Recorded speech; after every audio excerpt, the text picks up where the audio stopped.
Hello, everyone, and welcome to the Crystal Core Radio podcast. Brian and Chris here for Work to Game, bringing you two hot topic stories. Apparently, Final Fantasy XIV players are upset, and I have no idea why. Chris is in the know. We're going to be talking about that. But first, we're going to be talking about returning to Aeternum, the new event running over on Twitch with drops, with rewards. And Chris and I have been invited to be a part of the Bald and the Beautiful team.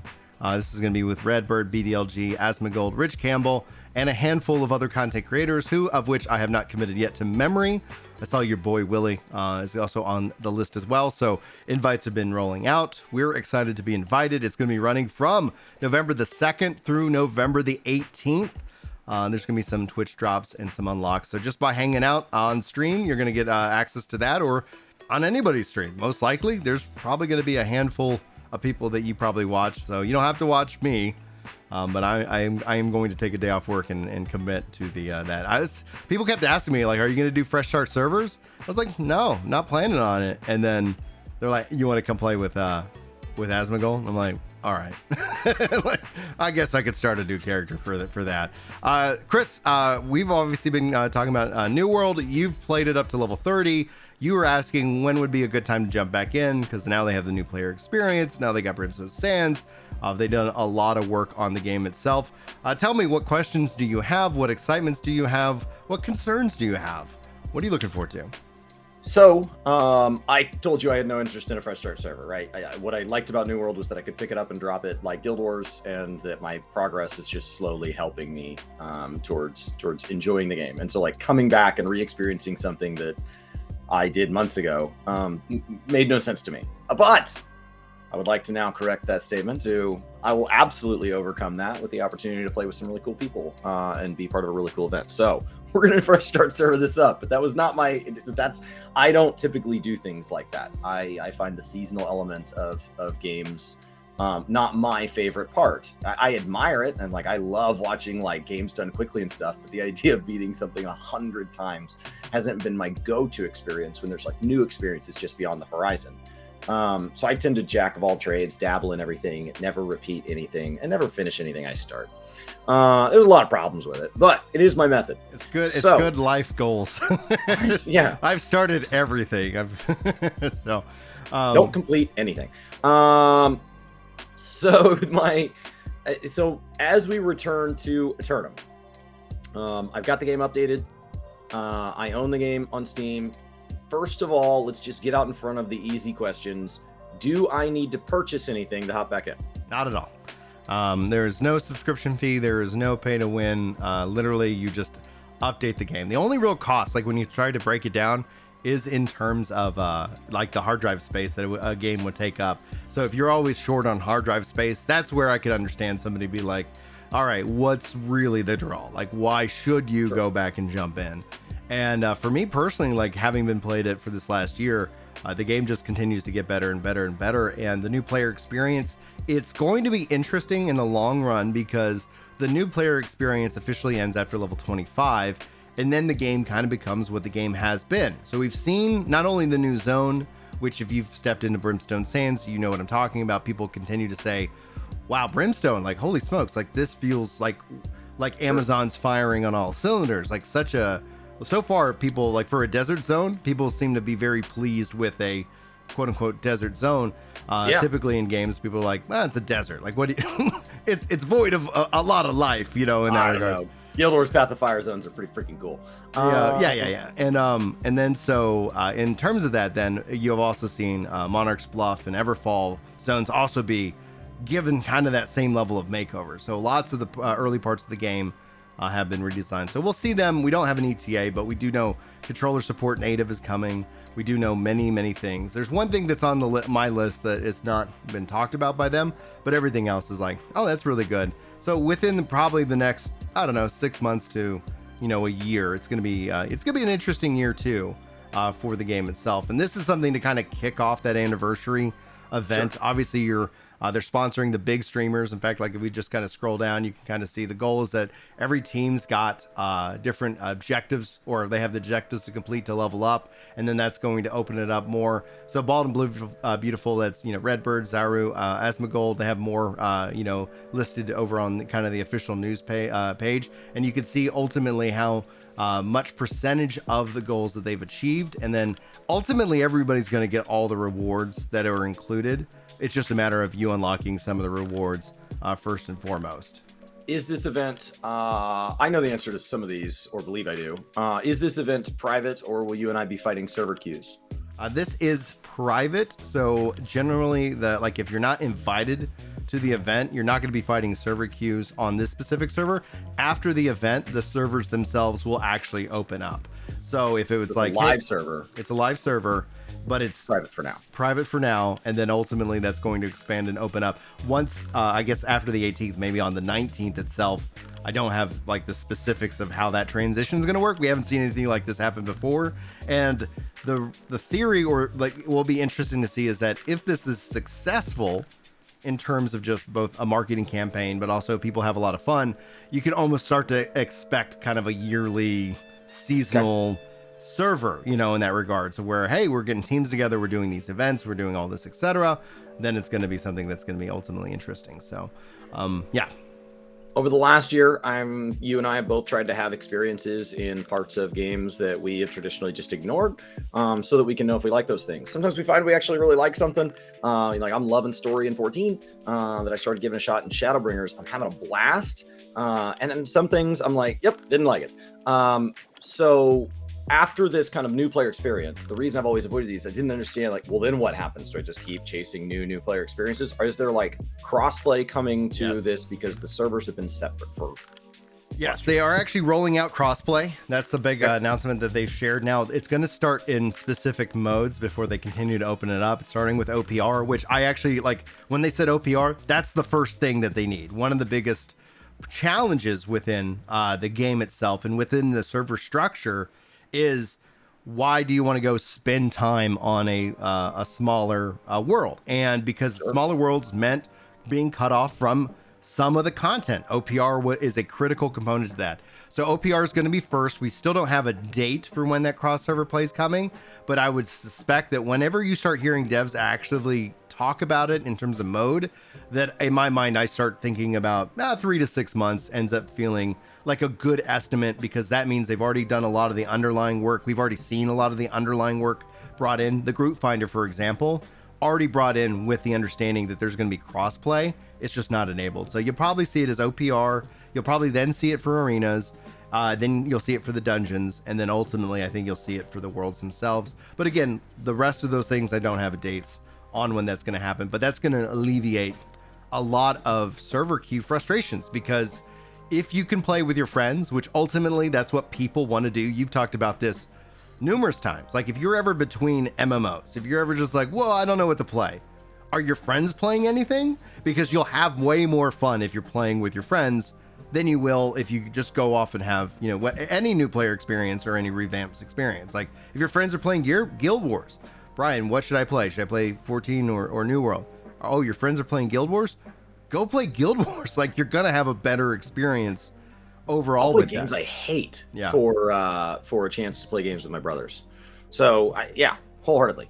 So now let's talk about this return to Aeternum. Now, when I listen to coverage from people like you that have been covering the game consistently and constantly since before launch and have not really stopped covering it, I don't hear the word expansion. But when I hear people who are kind of in and out of the community who choose to still take an interest and cover it, I hear the word expansion. So what is there for existing players? What is there for these new players? Like what's going on with all this content drop? It sounds like at least like a major patch. Yeah, so how we would phase it, we would think of this as kind of like, you know, patch 6.3 or something like that, where you get a significant amount of content, with the exception that they did add a whole new zone. And so I cringe at the word expansion because I think it overcommits, but it's the same reason I cringed at the expansion term for Destiny. They would call their DLC packs expansions, and I'm like, they don't feel like weighty enough. Like I can understand how people look at this and say, oh, it's an expansion. They've expanded the continent. They've, they've added a brand new weapon. And to Zoila talking about like, I want to know about the new player experience. Like, honestly, like from what I've experienced it's rocking. Like it feels very, very good. It brings in the your protagonist right away. It starts delivering the narrative for you, setting up what is going on. So it actually answers a lot of questions that I kind of was still scratching my head on. And they deliver these high quality cutscenes, both in game and hand-drawn animation.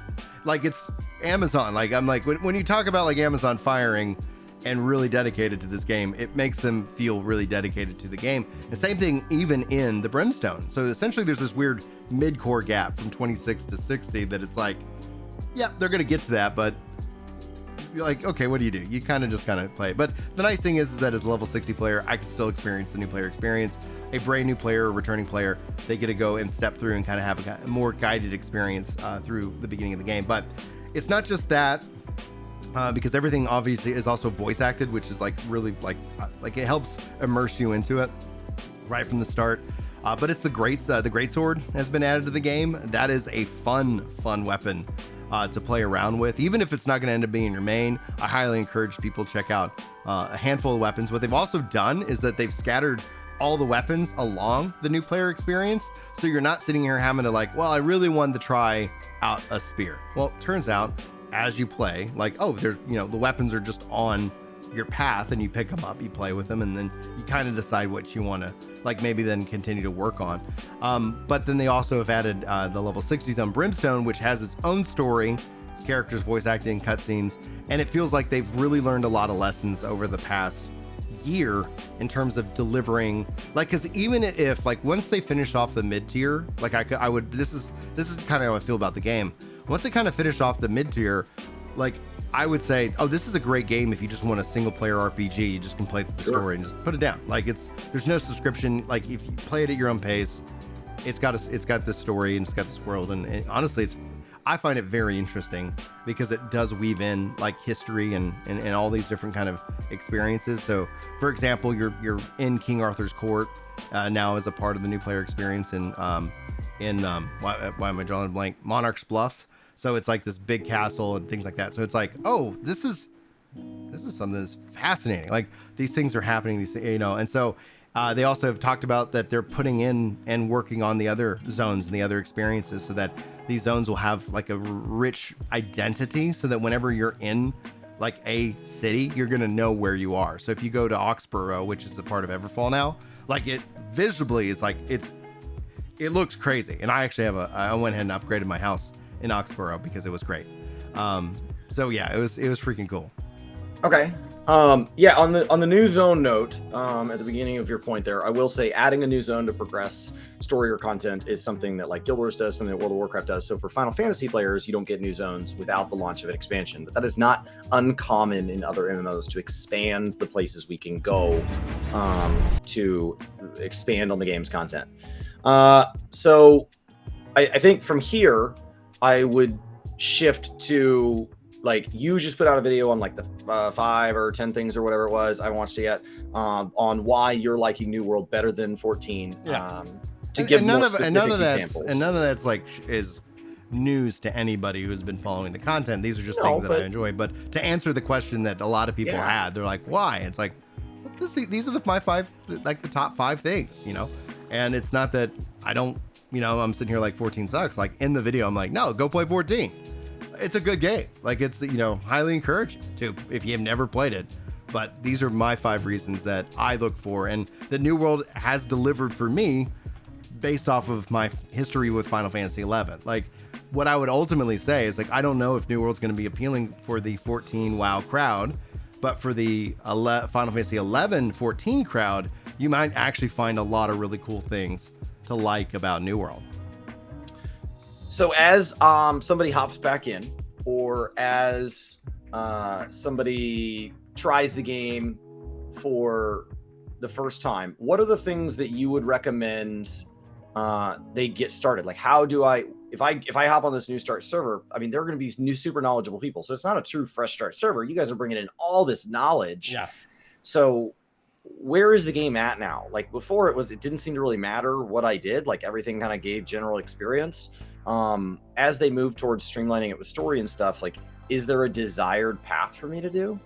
Yeah, and that's what the new player experience ends up delivering. It basically kind of really takes you through some of the zones. They've added in a lot of new fast travel points as well. So in terms of getting around the zone, it really feels more akin to that MSQ delivery, where you're not necessarily running from point A to point B. It literally is like, okay, and then this next part of the quest picks up here, and then that way you always kind of feel like you're having that curated experience. The beautiful thing is, you don't have to. Like, you are not story gated, like as hard as you would be in something like Final Fantasy 14. So if you were like, I'm having fun, but then you're like, I really would like to run over in that direction, you still can, and the game's not going to punish you for it. It's not going to sit here and say, no, like you got to do this before you can advance, etc. But I think what you'll end up finding is that it's just a much more, I guess, streamlined and expected experience to what other MMOs, on the current market offer. So you're not sitting here trying to like relearn like how you should play the game. So like I still classify New World as a sandpark MMORPG, blending the theme park and the sandbox styles together. And this is them leaning a little bit more into that theme park. And so my only concern for New World's future is that they abandon the sandpark and just embrace pure theme park. And then, and that would, I think, be personally where I think ultimately I would get frustrated in the long run, because I do enjoy the freedom and the player driven, kind of choice in the economy. I mean, this is everything that I kind of want to know is like a blitz through all of this. As somebody that like was looking to add another MMO to my life next year, I had a couple in the running. New World was not one of them, not through anything they were doing wrong, but just through what I wanted to get out of the game and trying to pick the right game for me. And, as I felt you spending more and more time in New World, and I knew that you were kind of headed towards the decisions you've made, that's how it became the fourth game. People have asked me like, hey, how did you decide that was the next game that you're going to cover on stream and stuff? And it's like, because you and I have said over the years, time and time again, if you can, play where your friends are. Play where your friends are. The different, what Xbox or PlayStation, which one should I buy? Do your friends have one of them? Yeah, they all have Xboxes. That's where you should be. Like, hands down. If you have the opportunity to play games with friends, that is just, in our opinion, always going to be a better experience than isolating yourself for better graphics or a slightly better fit. It's always play where your friends are, play where your friends are. And so, 14 will still remain my primary game, but I wanted to spend more time with it. And this event seems to be centered on like getting the joy out, showing people who have been at least covering the game, if not direct playing the game regularly. So I appreciate that I'm invited. The reason, just to kind of clarify, I know people that are friends with the channel will poke fun at me like sell out. Is that like ultimately the reason I'm invited is because they wanted to invite Brian, and you guys have all recently learned that Brian is kind of realigning the priorities in his life. And so they said, hey, will you come be a part of this event? And he goes, I will, but the hours that I can be a part of this thing that you're clearly trying to make a big marketing push are going to be limited. And so I run a Twitch channel with a friend. Can he come too? Yeah. And so that's why I'm going. And so I'm really excited about it. It's a neat thing to get to be a part of. You then called me and were like, so I kind of obligated you to a thing. Is that okay? And I was like, I'm on board. To be clear, I said, let me check with Chris. Like I did not commit until I was like, I got to talk with Chris first. He's like, hey, we're signed up for this. Well, I was like, dude, okay? We need like, I was like, yeah. Please say yes. I'm serious. Like, please say yes. Yeah. I'm in. Now, what did I agree to? So I'm really excited to get in there and see a feel for it. Clearly, they've made a big push out of this, which tells me they think it's ready for that second try. The first try, it is what it is. You got to hit publish eventually. Mm-hmm. And the game is ready or it isn't. There's nothing you can do about that because you can't just not ever publish. There are games that try. Don't do that. So hitting publish is step one. You only get to re-invite everybody like one time. And so these big marketing pushes, if these land flat, you don't always get a third try with some people. So there's just too many good games out there. There's too many. Yeah, you also don't get a second chance with some people. Well, I mean, and then that. So kind of though, like push. To kind of like even backtrack on what I just said. Like there are people who are trying out Endwalker having been burned by 1.0, and then it just sometimes for some people it just takes a longer time to sit here and say, okay, like I'll check it out now. We're okay, cool. Like I keep hearing good things, right? And so as long as they keep doing good things, the community will keep sharing good things. And whether somebody wants to come check it out, dip in and dip out, like, you know, for as much as old school MMO players like myself kind of groan at the idea that MMOs have become seasonal content. You know, we see this seasonally within 14, we see this seasonally within Destiny, we see this seasonally within WoW, we see this seasonally in ESO, we see, like, it's like every MMO for the vast majority of numbers is seasonal. Sure. And then there's ends up being kind of a hardcore base. Tommy points this and says, wow, New World last 3 months been on the rise. August 24%, September 50%, last 30 days 30%. New World has an operating monthly active user base of 500,000 to 750,000 active players. But those numbers will go down, and then if they make more content, those numbers will go up, and then those numbers will go down. Like, a lot of people put in and use those numbers as a replacement for trust. And the question is that will AGS continue to develop the game? And right now, everything that they say, people are either going to trust them or not. And the reason that a lot of them are discounting them is because they don't have a history within gaming, and then other companies have done poor things. EA is an example. So a lot of people put that like on the same pedestal. I think usually they do that at a risk of being correct. And I think a lot of people misjudged when Amazon says they're going to do something, what they mean by that. Now, we'll have to see. I can't see 10 years in the future, but I know that at least it looks like for year 2, New World is looking like in a pretty solid state. I hope they continue to do it. I really like the game. And so I'm going to continue to play it because I've been having a heck of a good time this last year. But yeah, I wouldn't put too much preference on the numbers. Go ahead, Chris. Well, I'm looking forward to playing it with you guys. We're going to be doing that event. It is the 2nd through the 18th. It's not going to be the only thing. I've still got a lot of plans for 14. We're going into like Heavensward story for class quests, and then doing triple Warring Triad, Amdapor stuff, Alexander, and the Void Ark raid series are all going to be in the same week in November. So there's going to be a big week for my first lore there. And then I'm loving Dragonflight, like, and that's a whole thing that I'm sure already makes you go, huh? And so like that's another conversation. I'm really impressed with what I went hands on with last night. I'm really impressed, like legitimately was excited. But we're gonna make some time for New World. And that's going to be around, and I'm super pumped. It's $40, and I think is what it is. And you and I talk about $1 per hour of joy. And I just pulled up Steam, and I have played New World 39.4 hours. So I appreciate them letting me come back and grab my last 40 minutes, so I can finally be on top with this game. Yes, I'm in the black. I'm in the black, so, baby. Everything I've after enjoyed that all my is time. Gravy. I've enjoyed my time. The question is, I wonder if I've gotten my value, because I've enjoyed all my time in the game. Pretty close to 100% of my time in game. So basically, what are my hours played? And man, I almost lost money on this one. So I'll be back for at least 40 minutes starting on the 2nd. I love it. I can't wait. So back to Zoela's comment, like one of the things I'm excited to hear from is what is Chris's perspective of the new player experience. Sure. Now that he gets to go hands-on with it, like played at the launch compared to Guild Wars and Final Fantasy. Yeah, Guild Wars and Final Fantasy. And WoW, like WoW had to redo theirs, right? So it's what level of effort, and then and then what level of, and just kind of also looking at that delta. So keep it locked also, like Zoela, to kind of see what Chris thinks about it, because he will be a better judge. I enjoyed my initial experience and I continue to play.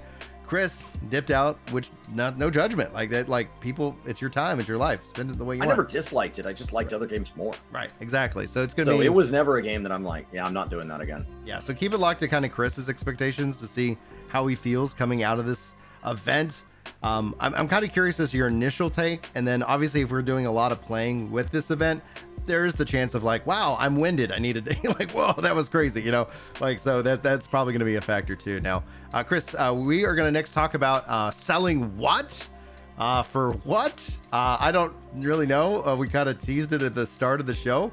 Apparently, the Final Fantasy 14 community is upset by this selling of stuff, and you've gone over it. You were upset. I'm going to find out what's going on, and we'll see if I am also upset by this, if I align with the rest of the 14 community on it.